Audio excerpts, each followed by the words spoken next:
Now, capturing photographs is not an easy task, you know, and we have a bunch of female photographers with us today who've actually done a very noble thing in trying to bring the art to the everyday Malaysian. That's right. Now, before we introduce our guests, let's take a look at this through the lens of beauty through Women 100.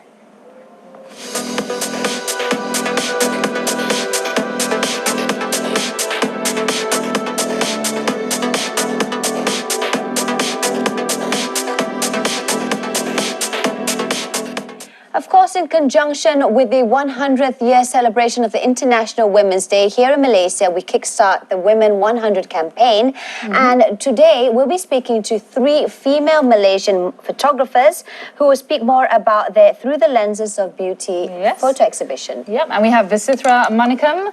Hi. Welcome on the show. And we've got also Naomi Ching as well as Evelyn. Lynn, thank you ladies for being with us today.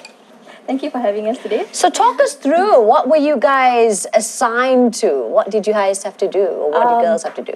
First of all, Kakiseni called us up, and when they called us, they told us we're doing this festival, and we're going to have the female photographers shoot photos in conjunction with International Women's Day and the Kakiseni Women 100 Festival. So we were given few different performers and dancers to work with, and we had different projects in bringing the arts to the people. And Evelyn could probably say more. It's actually for the production stills, for their theatre production. Over the whole month, they have various performance. So we took the actor out, understand the concept of their production, and took pictures for them.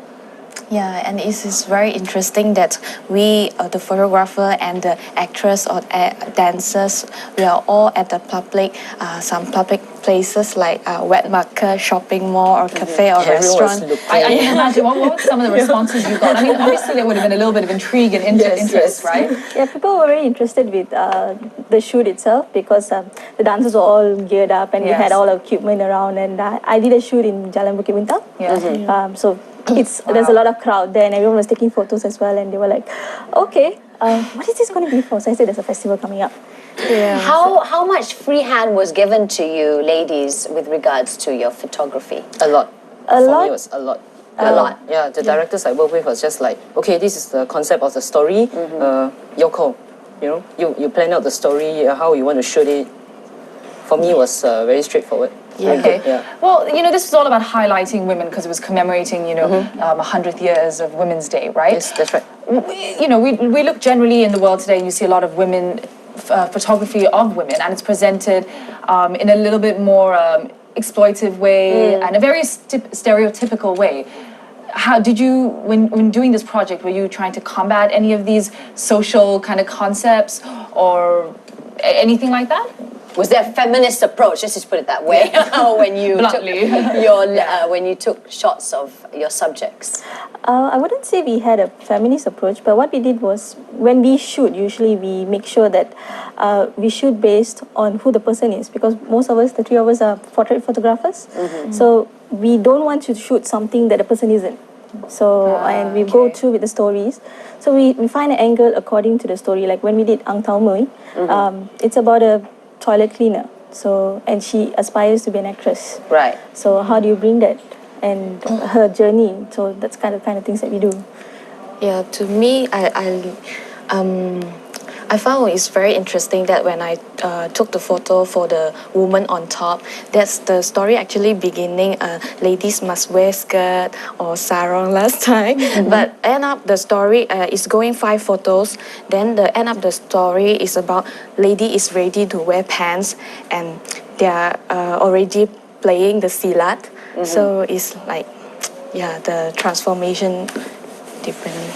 But that's something fun, I guess, you get to do, because you get to put women in, not to say different roles, but you get to almost make their thoughts or their wishes come through in your photographs. Yes, and by changing stereotypes. That's right. So because, for example, I shot the other Ang Tau Mui. So there were 2 plays. Just for the but the focus is a bit different. The focus is a bit different. In this case, she was the older version. Right. Yeah, but she still aspired to be the actress that she wanted. Okay. That she wanted to be all this while. So it's just like every woman, we have our own dreams and aspirations. So we need to include that in the picture. Means the picture must be able to tell that. So I had a reflection shot of her. She looking into the mirror and is the actress that she wanted to be. Yeah, so I wanted that picture to convey that message. How does it work for a photographer? I mean, I know my husband is a die-hard photographer and he's all about composition, lighting, or whatever. I don't understand it. It's just too mind-boggling for me. But for you, because you had your subjects and you have to, being portrait photographers, you guys need to actually dwell into the person's personality or the life story of the whole thing. So do you do this all prior to the shot being taken, or when you go to the wet market or to Bukit Bintang or to wherever it is, that's when you decide, no, we're going to change the direction. This is going to happen. We usually start off with an idea. We talk with the person first, or we talk with, in this case, with the directors. We spoke to them, so you get an idea of what they are looking at, and then we put in our own ideas into it. Yeah, put in our own feeling that we can bring it out more contrastly from the scene behind. Yeah, we want to choose the best background for the team. Most of them were indoor shots. Most of them were outdoors. And outdoors. Outdoor. That's a lot more playing challenging. with weather. Yes. Yeah, actually, mine is outdoor, is in a wet market, but end up it's raining that day. But then beside that, they have a wet market, indoor wet market. Then we go inside, and all the lightings is ready yellowish and dim a bit, so it's very. It's already set for us. Perfect Yeah, setting for what you wanted. Yeah. But any other challenges apart from weather conditions when you were doing your shots? Not really challenges, but we really did enjoy it because for one of the shoots, I actually had to go to Penang. Right. So you all had different assignments. It was not as if you guys were together, No. right? I No, see. no, no. Okay. So we work with different projects, different companies, and different artists. So one of that had us to go to Penang, and it was a really good experience working with the artists and the directors. But in all your daily jobs, you all do different things as photographers. What is the biggest satisfaction you get out of being a photographer? The biggest satisfaction is to be able to convey the message. Yeah. And then that the customer is satisfied with the work that we do. That really gives a lot of satisfaction to us. At the end of the day, when they look at the photographs, we want to see them happy. So it's basically that when we are able to shoot what they want and what we want as well, so that makes it very important. It must be really nice to see your, I always think a job where you can actually see your work tangible, you can feel it, you can see it up somewhere. It's like an amazing feeling to see some of the stuff that you worked on this year on this project and from years ago. Yes, it's always good to see your work being printed or being enjoyed by someone who actually wanted it. So it's In fact, now we insist on, we talk to the clients that we insist that you have it in print, that you see, you see it, Yes. you can feel it, you can touch it. That's No just point it keeping with the all power of digital DSLR. files. Yes, we love it because it does wonders. Exactly. But a lot of people just keep it their device and then upload it when they want to or if they want to. what happens is when you do that, you can lose it because you can't really trust computers that much.